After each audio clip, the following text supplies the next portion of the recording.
Alrighty then, so we have two Aranka gameplays to watch today. Nelliel has been revealed. I'm a week late to it, but we're going to check it out first. And then we're going to check out the newest character, Grimmjow Jack. So starting off with Nelliel. Just to point out, I'm pretty sure she's uncensored. But this is a new map. And she's going against Okiura.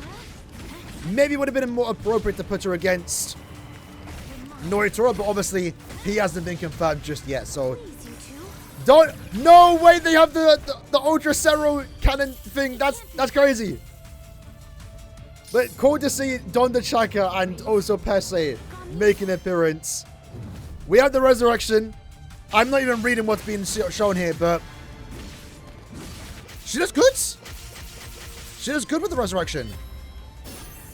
And then we have, oh, okay, we have a few attacks here. Wow, there's a lot to take in with this character right from the get-go. Let's just jump straight into it. The former Treasure Spotter who went back to her previous form. She can let out all of her accumulated strength in a single burst. I'm kind of curious to see what that means. Model's looking great, liking the character intro. As for Nelliel's spiritual pressure move 1, we have Viento de Esber. I'm sorry, I'm not going to try and pronounce the words as to not butcher them. But Nelliel charges to the opponent, and if the thrust hits, the attack delivers into a continuous attack. Since an additional attack can be utilized by using the signature move gauge, it is advised to accumulate the gauge for an optimized attack. And having a look at how this plays out, we get a little slash forward, a nice lunge to it for the most part. And then we do get to see the additional attack.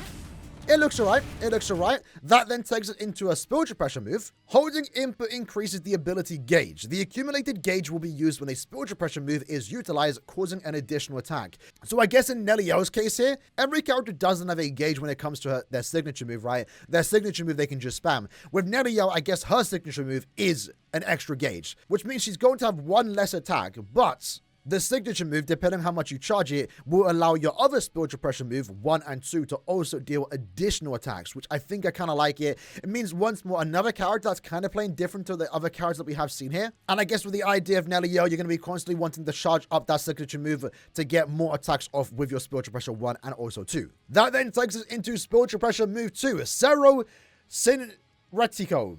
I don't think I said that right. But I'm glad they actually included this. It's one attack I've always wanted to see in a game, but it's the attack Pesce and also Don the Chaka do. I love that they included them in her kit, because obviously these two characters were never going to be playable, but it's cool to see them in game. Even though, you know, they actually never do this in front of Nelliel. I think this is cool. I really like they did manage to include these two characters. But they do say here, it summons Pesce and Don the Chaka to fire an oversized Cero. It has long range and high damage, but it does take time to fire. And we can see here, it does have quite the charge up, so I guess the idea is that you are going to want to be somewhat far away, which seems to be this character's whole thing. Her signature move allows her to charge up a gauge. This attack wants her to be far. She looks interesting. She looks interesting. And then obviously, we get to see her awakening. Was this good? Again, I'm kind of surprised the character's uncensored. The anime made the clothing a bit more longer, if you know what I mean. But her awakening. By releasing Gamuza with the Resurrection, her attack motion changes, making it easier to gain an advantage that utilizes long-range attacks from the outside of the opponent's attack range. So she becomes a zone-type character, I guess? I mean, her normal attacks still look to be melee, but I'm liking the animations for it. Like, I'm really liking the animations for attacks that you can combo into your first spiritual pressure move. It looks cool. And then in this case, can we see any particular attacks from Nelliel? These are going to be her keycon moves, her finishers. Can't really make out anything particular, but we do have an attack here with Don the Chaka and also Pesce, so that's going to be funny what that potentially is. This is going to be the lance that she throws. That's one of her signature moves. Might be the finisher, but we also do have this Cero Blast that she does do as well. So it does look like they are able to cover all of her attacks. Nelliel's a fan favorite. I think she looks cool. I'm liking the gauge that she has going for her signature move. It's different compared to some of the other characters. We have another Espada in the game. Her Resurrection looks cool too. I'm liking what I'm seeing, but now let's check out the other character, that being Grimmjow. I will say though, the timing for these characters have been good. We just had the episodes where they came back, so it makes sense to show them right now. We have another new map. This is where he fights Ichigo, right? Okay, we have another gauge character similar to Toshiro. Raw, this map looks crazy. Signature moves a lunge forwards. Man, the maps look insane. I'm liking that attack too. And then we got the Resurrection. Oh, oh. Wow, he looks crazy. And then he's going to do the slashes. It's a bit like slow there in terms of maybe the frames, but man, yo, Grimmjow looks crazy. Grimmjow looks crazy. So let's take in what we have to see there. So the Sexter of Sparta, who aims for a high status while hiding his thoughts. He excels at turning adversity into strength and seizing victory at the first opportunity. I'd say he's got a pretty good intro animation. I'm liking the close-up that we do have. So Impulse Gauge. Turn into Annihilation state for a certain period by charging Impulse Gauge to the maximum. Impulse Gauge will automatically accumulate by receiving attacks or activating signature moves. During the Annihilation state, attack power will increase and some actions will change. So I kind of like how different this is when compared to Toshiro, because Toshiro, I believe, was you want to deal attacks, but the gauge will lower when you receive attacks. So he's a character that wants to apply the pressure, whereas in Grimmjow's case, I mean, if you're dealing damage to him, that's making him stronger. So I do like that it is opposite when compared to Toshiro, despite it being the same mechanic, it is going to work different. Once the gauge is full, you do more damage, but they do say some actions will change, so I'm kind of curious to see what that does mean.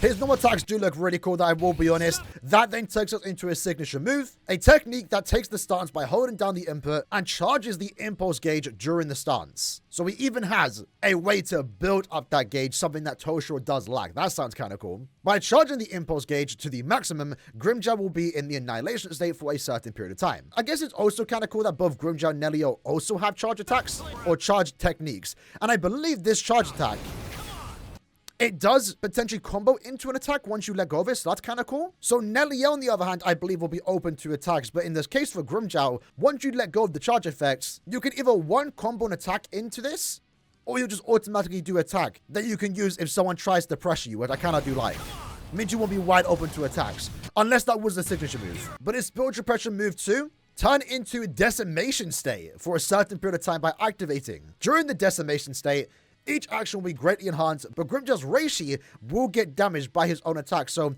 we have a lot going on. We have Annihilation state and Decimation state. This character's a lot going for him. But in this case, he's doing even more damage, but it is coming at the cost that he will be losing HP the more, or in this case, Reishi, the more damage you do. So I'm kind of curious to see how that's going to work. They don't show his first spiritual pressure move, I believe. Yeah, because they spend time showing the signature move. So I guess this attack here, the one that he does combo from the signature move, might be a spiritual pressure move 1. But it is nice that you get the option to potentially use that if someone is getting close to you. This one looks to lunge at them too, so you could potentially use that to combo into an attack. I like the idea of it. OST for Grimmjow sounds really good right now. Again, animations look great. He looks sick. He looks sick. And then we have his awakening. So Grimmjow's performance is enhanced by releasing his resurrection. The amount of Reishi and damage will increase, as well as explosive power will be enhanced during the annihilation state and decimation state. So this character seems to be maybe a bit complicated, considering he has those two states. It'd be kind of cool if both can activate at the same time so we can do even more and crazy damage. But I'm liking it. I'm liking it. And for the most part, he just looks to be a character that's going to be able to deal insane damage. But I'm really liking the animation that he has going for him, and you can see he does have new attacks. I like that the animation does change and combos into the range one, where he does the elbow attack, right? And shoots out, I believe, some of the attacks. Pausing here, can we see any unique attacks that potentially look familiar? Not really too sure. Gonna be a lot of slashes, but that right there is gonna be his finisher. That's gonna look so sick in game. It already looks sick there, but we don't get to see the full animation for it. But that's what we get to see once he does fully get revealed, right? Or when we get to see full gameplay of this character. I'm liking what I'm seeing, though. No character thus far has disappointed me. Grimmjow and Nelliel, two characters here, look vastly different to each other, but they both look really cool animation-wise. Once more, it does seem like almost every character we get is going to be unique in their own way. Even though Grimmjow has an effect that, you know, Toshiro does have, it's going to work completely different. It's just little stuff like that that I feel like is going to make this game feel super cool and unique, man. I can't wait for it. I can't wait for it. That then takes us into the tier list that we do every single week on how excited I am for these characters. I'm not going to lie. Both of these characters are great. I'm definitely putting Grimmjow in potential in. I'm not gonna lie. I mean, that was always going to happen. It's Grimmjow of all characters. I'm not gonna lie, even Nelliel, man. Even Nelliel. Maybe not, to be fair. Maybe not. I think I'll put Nelliel on top of Excite. I'm a big fan of Nell. I like the whole character story arc. Espadas in general are cool, so I feel like I'm gonna want to play with all of them a lot anyway. I really don't think I can. I know we have a potential main, but I feel like I might have like multiple mains in this game. We can only use one character at a time, right? But man, I want to use all of them. I really do want to use like most of the characters here in potential main and excited tier. The will try out, I mean, I'll give them a try, but I'm not super excited for them. But Nelliel, I think, looks great. If anything, the reason that's putting me off, even though it's something I like about her, is that Donda Chaka and Pesce make an appearance. It kind of makes her feel a bit goofy because it's not her doing an attack. I like it, but at the same time, it's kind of putting me off. If that kind of makes sense, I don't know how to describe it. But Grimmjow, though, Grimmjow looks sick. I might have to put him...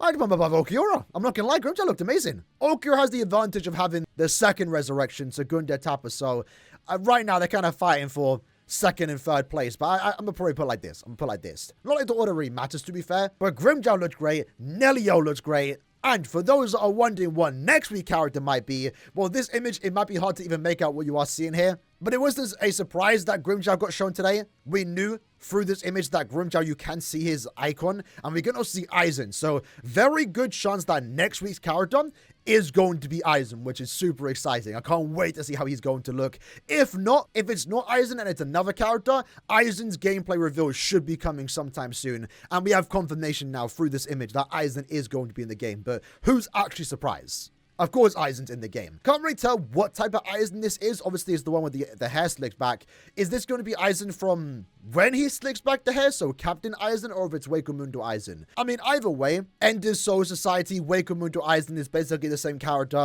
I'm sure they'll have character skins in this game that will have Aizen in his Captain Coat or the Wakemundo outfit. But like I did say multiple times, I definitely do see Aizen getting multiple characters in the future. More so 2 characters, because we're definitely going to get a final fight Mugetsu versus Monster Aizen, and that's got to be its own character, right? But either way, that was Nelliel and also Grimmjow. Pretty cool that we're finally jumping into Wakemundo stuff. I don't believe we've seen everything that we've had to see from Soul Society, because there's definitely some characters missing out here. It looks like Bandai just jumping back and forth between arcs, right? I don't think we've seen all the Swordbirds that we are going to get in this game. Maybe because we're near the end of the year, they want to do some more exciting characters, but I'm here for it. Excited for Grimmjow, excited for Nelliel, excited to see some more Espada come into the game. Maybe Noritora too, I'm looking forward to him. Either way, hope you liked the video. See you guys next time. Take care, and peace.